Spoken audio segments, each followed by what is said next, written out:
Məntiqdən bir neçə dəfə qəbula düşmüş belə bir maraqlı suala baxaq. Sualda bizə x-in qovumları verilmişdir. Mən də onları vaxt getməsin deyə qabaqcadan cədvəldə qeyd etmişəm. Bu sualda hardan başlasaq daha yaxşı olar. Məsələn, burada sonda deyir ki, m ilə q bacıdırlar. Bizdə də x-in yalnız anası ilə xalası bacı ola bilər, düzdürmü? Digərləri heç vaxt bu şərti ödəmir.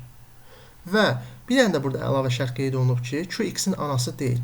Q x-in anası deyilsə, m və q-dan q x-in anası deyilsə, onda q nə idi? Xalasıdır, düzdürmü? Onda m nə olacaq? Avtomatik anası. Ana ilə xalanı tapıram.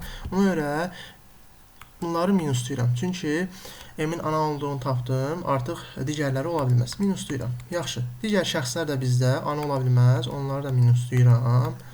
Sonra q-ü da tapmışam. Yəni eyni qaydada minuslayıram bunları. Aha, bunlar tapıldı. Sonra hardan davam etsək daha yaxşı olar. Burada bir dənə də belə şərt var ki, deyir ki, S m-dən öncə anadan olub. Bu kimdir ki, belə m-dən öncə anadan ola bilər? M bizə kimdir? Anadır. Anadan öncə anadan ola bilən, yəni ondan böyük ola bilən kim ola bilər bir dənə burada? Yalnız atası. Düzdürmü? Yəni x-in yalnız atası ola bilər ki, o anadan daha yaşsa böyük olsun. Ona görə mən də S kim olacaq? S olacaq. Avtomatik şəkildə olacaq ata. Ataya plus qoyuram, digərləri minuslayıram. Eyni qaydada bunları tapdım. Sonra bu şərtdən də istifadə eləmişəm deyə, bunları da pluslayaq, hansı şərtlərdən istifadə eləmişəm deyə. Sonra nə deyir başqa? Deyir ki, P ilə Q eyni cinsin nümayəndəsidir. P ilə Q. Aha. Bizdə P ilə Q eyni cinsin nümayəndəsi Q nədir? Xaladır. Xala da nədir? Qadın olduğu üçün. Deməli, Q bizdə qadın olmalıdır. Düzdürmü? Q qadın, yox, daha doğrusu P qadın olmalıdır. P qadın olmalısa qardaşa minus qoyuram. Yaxşı. Ya bacıdır, ya arvadıdır, ya qızıdır. Yaxşı, bu şərtdən də istifadə elədik. Sonra nə deyir bizdə? M və N müxtəlif cinsin nümayəndəsidir. Bizdə M anadır. Qadın cinsidir və n-də nə olmalıdır? 2 cinsi. 2 cinsi olmalıdırsa onda bacıya, arvada, qıza minus qoyuram. Avtomatik n-ə nə düşür? Qardaş.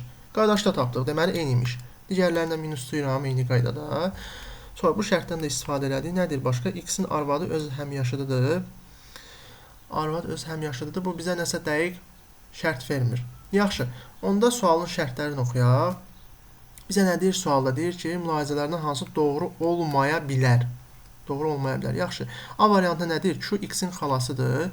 Q x-in xalasıdır. Bəli, bu doğrudur. Sonra m x-in anasıdır. M x-in anasıdır. Bu da doğrudur.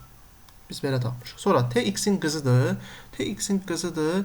Ola da bilər, olmaya da bilər. T ya bacı ola bilər, ya arvad ola bilər, ya qız ola bilər. Yəni bu olmaya da bilər.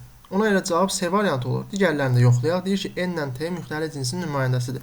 Bizdə n qardaşdır, 2 cinsidir. T nədir?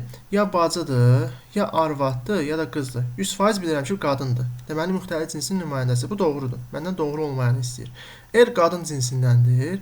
R ya bacı ola bilər, ya arvad ola bilər, ya da qızı ola bilər. Bəli, bu da 100% doğrudur. Cavab ona görə C variantı olur. Belə.